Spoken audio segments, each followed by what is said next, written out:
돋보기 프레지던트. 예. 오늘은 KFC를 대신해서 저 장자방이 진행을 하겠습니다. 오늘의 주제가 뭐죠? 오늘의 주제는 이재명의 치명적인 급소를 네. 정밀하게 진단하는 그런 방송입니다. 아, 그렇군요. 정말 여러분들이 좀 끝까지 들으셔야 되는데 뭐 중간에 어떤 한번 이걸 한번 요약을 한다면 어떤 식으로 이게 전개가 되죠? 예, 일단은 민주당이 네. 20대 지지율에서 국민의힘에 크게 뒤지고 있거든요. 예. 지난 재보선 방송 3사 예, 출구조사에서도 나타났는데 예. 20대에서 민주당이 국민의힘에 크게 뒤졌습니다. 그런 이제 20대 민주당 국민의힘 지지율을 살펴보고요. 예.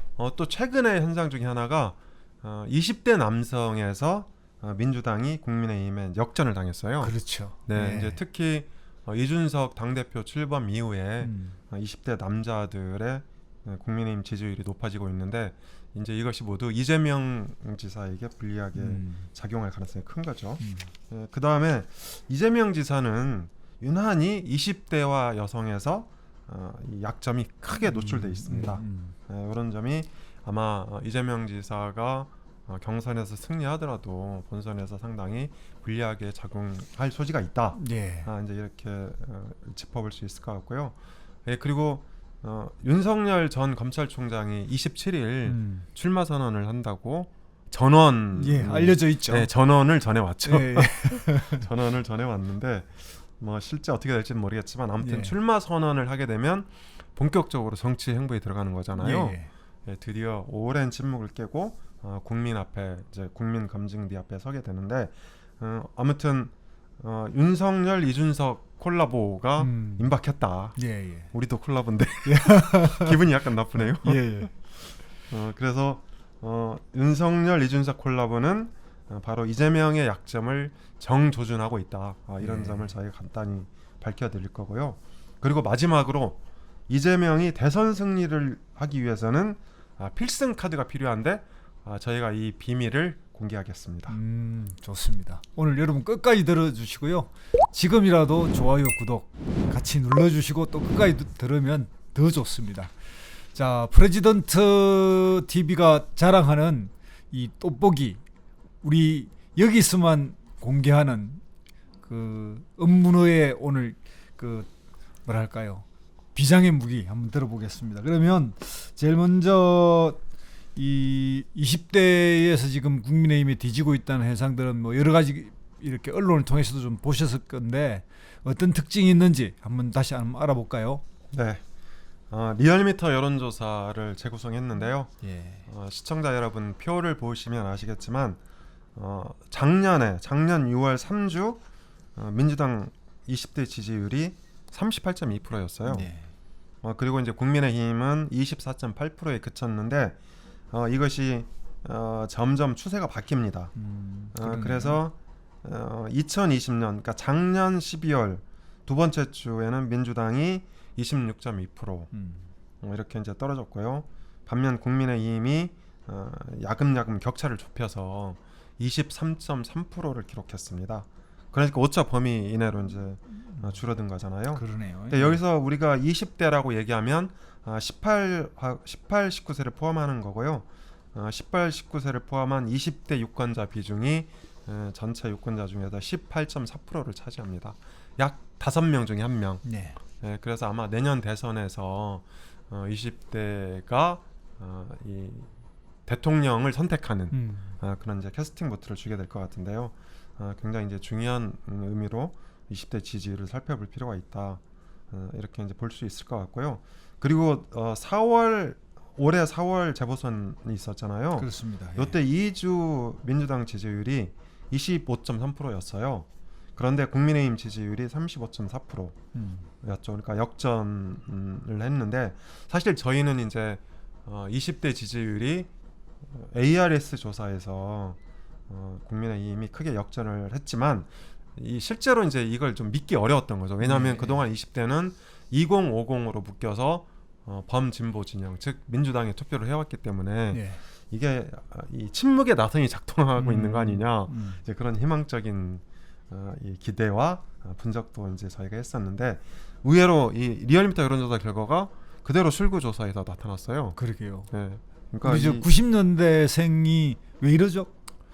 그래서 이제 90년대생들은 예. 어떻게 보면 이 MZ 세대를 예, 구성하는 그렇죠. 예. 이제 주요 멤버들인데 주요 구성원들인데 일단 집단보다는 개인 그리고 이제 이 포털보다는 동영상 그리고 이 권위주의 대신 탈권위주의 여러 가지 이제 특징이 있는데 이 이념이나 진영에 대해서 굉장히 냉정하다, 냉혹하다, 그러니까 자유로운 거죠. 네. 그래서 90년대생들은 또 과거 이 보수 정당이 이제 무슨 일을 했는지 이제 사실 보수 정당은 이 박정희 전 대통령에서 뿌리를 찾을 수 있는 거잖아요. 그렇습니다. 예. 네, 그래서 이제 우리 그러니까 4050 세대에게는 아주 나쁜 정당, 구악으로 알려져 있지만 90년대생들 그러니까 20대들에게는 그런 이제 과거 해석에 대한 부채가 없는 거잖아요. 그러네요. 네, 그래서 이 90년대생은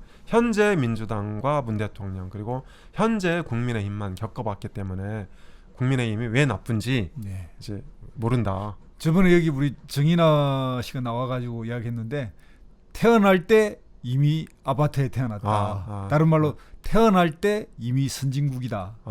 예, 그런 하고 연결돼 있는 것 같아요. 맞습니다. 예. 그러니까 이 4050 세대는 이제 개도국 시대에 태어난 거고 예.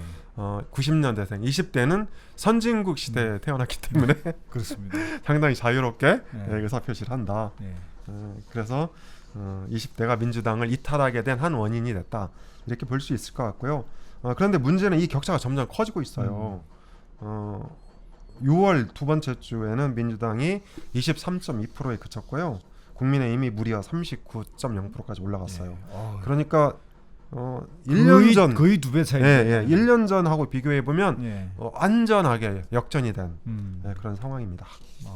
참 그 이제 문제는 이제 지금의 이제 어떤 정치적 현상과 이게 이제 증폭되면서 특히 이제 이 4월 재보궐 선거를 통해서 확인이 되면서 좀 더 뚜렷하게 이렇게 약간 상승세를 타고 있고 여기에 뭐 이준석 현상하고 연결돼 있는 것 같기도 하고요.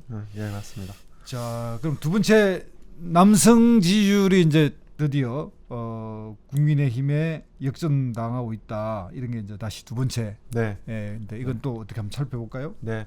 한국갤럽은 매주 금요일 여론조사 결과를 발표합니다.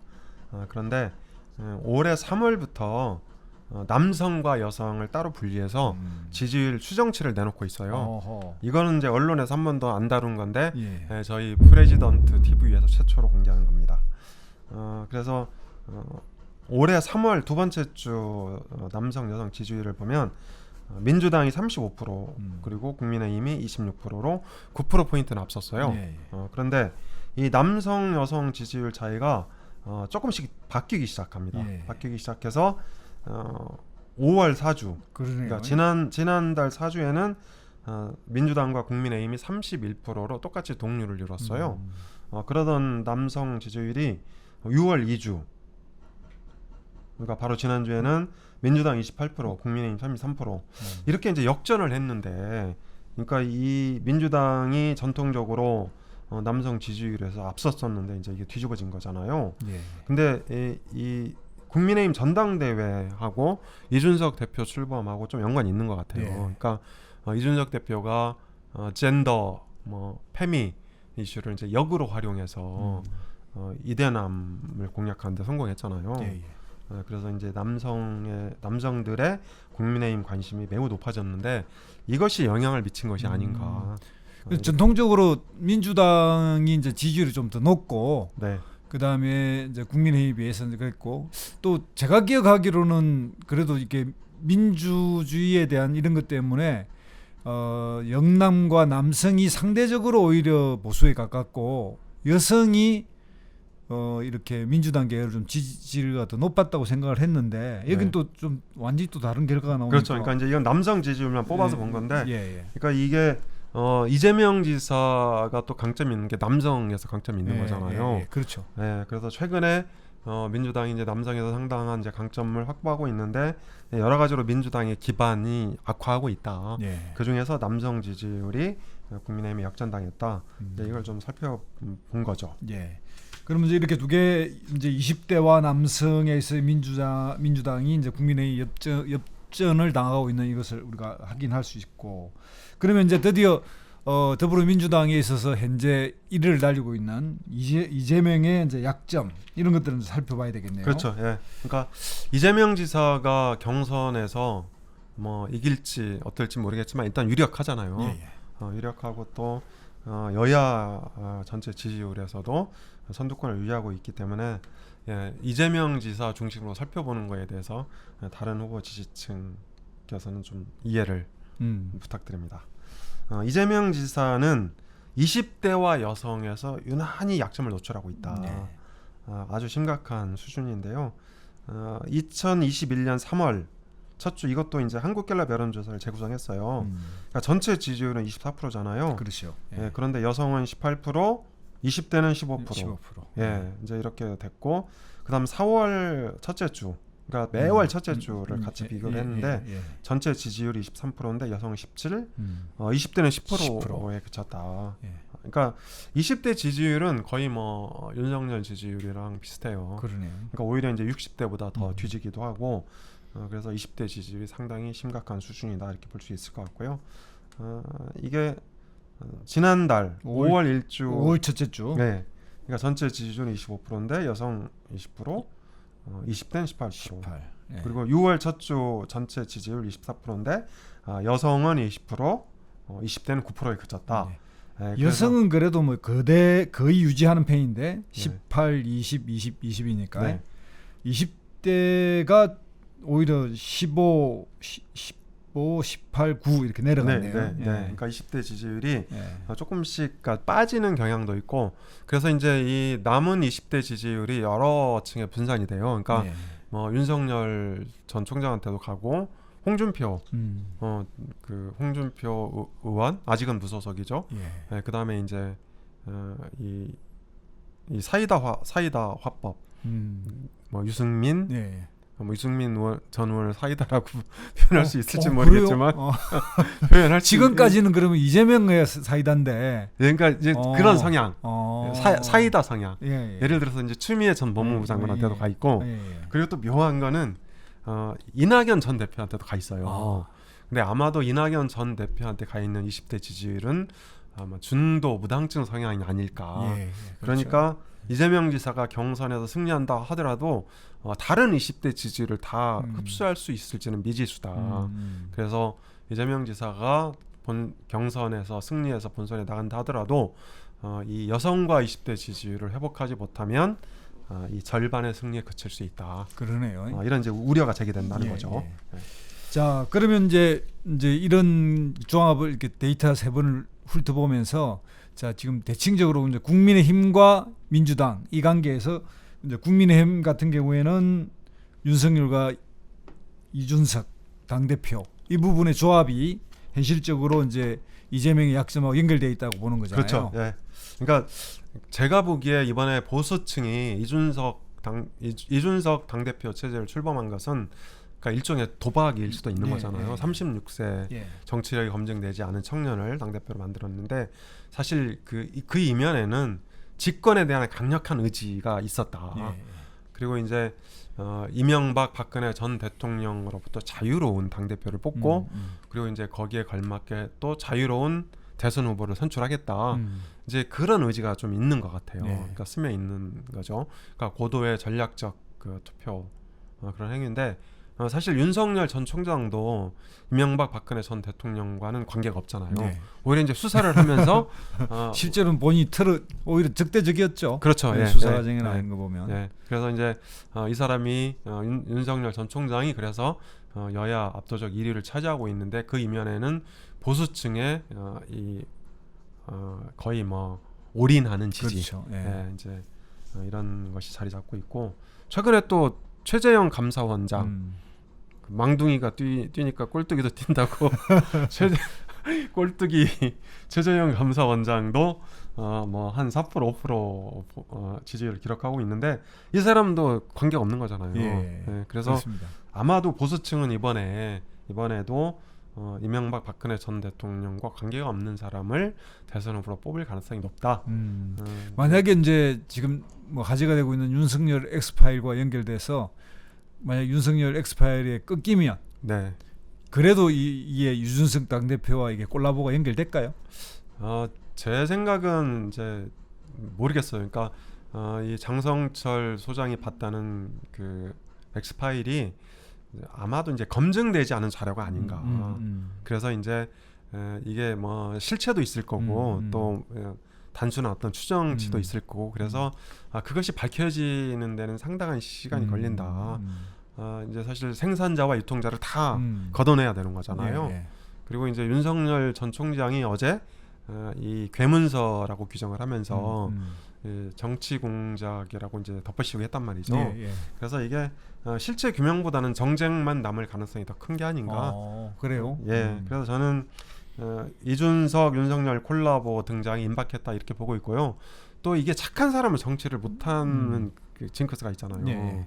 그러니까 이를테면 이제 이 최재형 감사원장이 뭐 두 아들을 입양하고 등등 미담 사례가 굉장히 많은데 그렇죠. 뭐 이렇게 친구를 이렇게 그 장애인 친구를 업어서 학교를 등교하교를 했다고. 네, 그래서 이게 있고. 착한 남자는 정치를 잘 못할 거다. 그래서 저는 최재형 감사원장이 뭐 7월 15일 출마 선언한다고 장성철 소장 발 지라시가 지금 들고 있어요. 그래요. 네, 7월 15일 출마 선언한대요. 근데 저는 이제 출마 선언한다 해도 이 나쁜 남자한테 밀릴 수밖에 없다. 그래서 더 나쁜 남자인 윤석열 전 총장이 유리하지 않을까 그렇게 생각을 합니다. 그래서 이제 보수층은 윤석열 이준석 콜라보를 필승 카드로 선택할 가능성이 굉장히 크다 이렇게 볼 수 있을 것 같고 제가 보기에 20대 20, 30대가 느끼는 어떤 공정 정의 그리고 40, 50대가 느끼는 공정 정의가 조금 틀리다고 생각하거든요. 그럼 이게 바로 이제 이재명 지사 측에서 바라볼 때 본인이 약점을 커버하면서 반전시켜야 될 중요한 어떤 관점의 전환 같은 거일까요? 이제 그런 요소가 되겠네요. 네, 이제 그럴 수 있는데 이를테면 이런 거죠. 그러니까 4050 같은 경우에는 조국 전 법무부 장관에 대해서 다소 문제가 있다 하더라도 그 정도는 공정 정의 가치를 이렇게 좀 지킨 거로 봐야 되는 거 아니냐 이런 해석이 있는 거잖아요. 근데 20, 30대는 no, 그거는 아니다. 이런 입장인 거잖아요. 근데 이재명 지사의 공정 정의도 사실 이제 이 4050 중심의 어떤 그 가치 틀을 유지하고 있는 거 아니냐. 그렇죠. 그런 생각 비슷하죠. 예를 들면 뭐 비정규직, 정규직화라든지 이런 행태에서 보면 기존에 그런 생각하고 연결되어 있다고 보고요. 그러니까 지금 그 2030 계열에서 인천국제공항 사태를 보면 그냥 한마디로 말하면 너무 단순화시켰지만 시험만이 공정하고 그 외에는 인정 못하겠다 뭐 이런 것 가까운 건데 이게 이제 저 같은 경우 잘 이해가 안 됐거든요. 야, 어떻게 시험이 가장 공정하냐?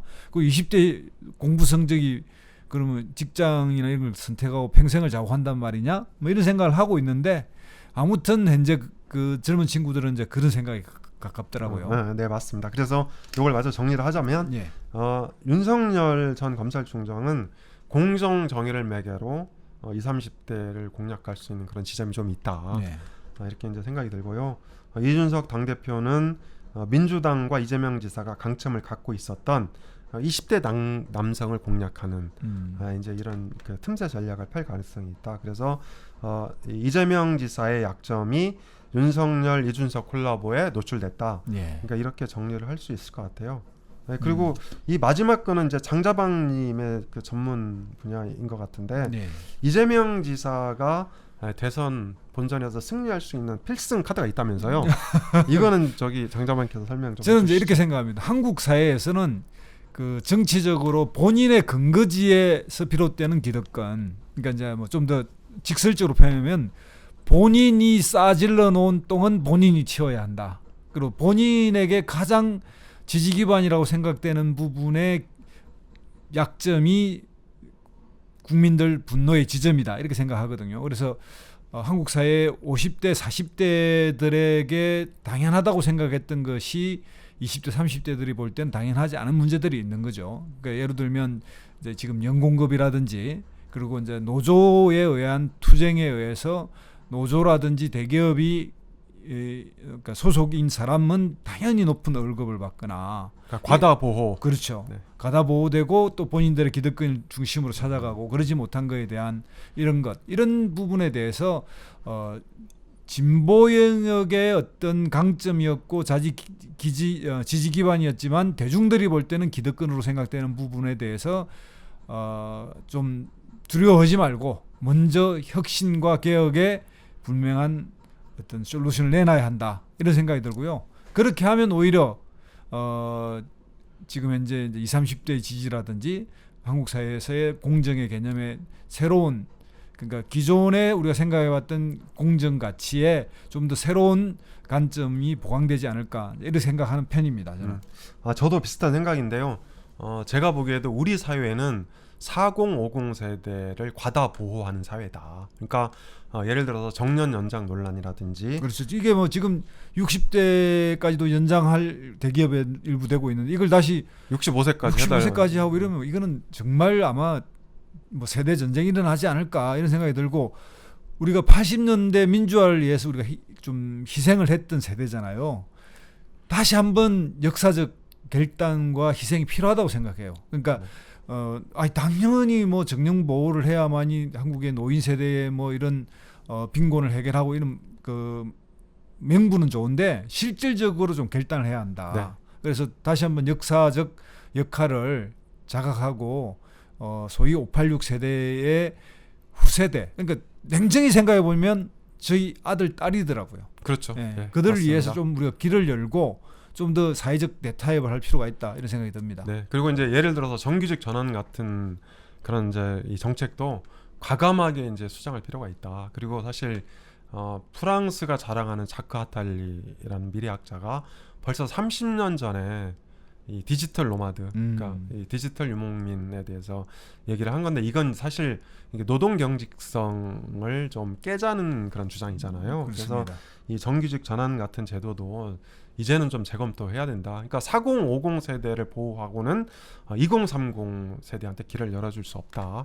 그러니까 이게 뭐 일자리가 땅을 판다고 막 나오는 게 아니잖아요. 그렇습니다. 그러니까 이 특정한 그러니까 일정한 일자리를 서로 나누는 그런 이제 자기 희생이 필요한 게 아닌가. 진보 진영에서 주장하는 비정규직 없는 세상 이게 아니라 비정규직도 정규직과 같이 잘 사는 세상이 돼야 돼요. 그러니까 이게 비정규직이 없어야 된다고 생각하는 것의 전통적 가치관이 이제는 그 차이와 차별을 없애고 같이 보호하면서 우리 사회에서 어떻게 활력을 부여할 것인지 이걸 좀 생각해야 되는데 뭐 해고는 살인이다 이런 구호에 너무 막 경직돼 가지고요. 한국 사회에서의 유연 안정성, 그 탄력성 이런 걸 잃어버리면 선진국에 들어오자마자 다시 한번 정체되고 추락될 가능성도 있고 이런 부분에서는 획기적 발상의 전환이 필요하다고 생각합니다. 동의합니다.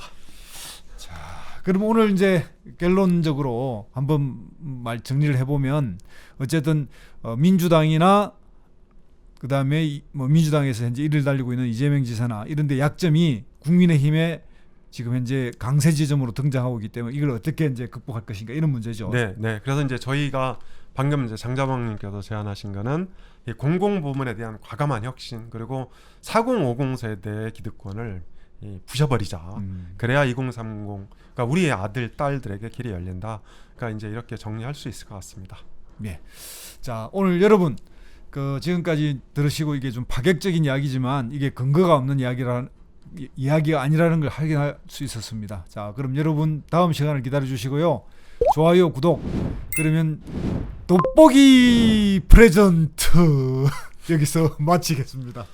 감사합니다. 네.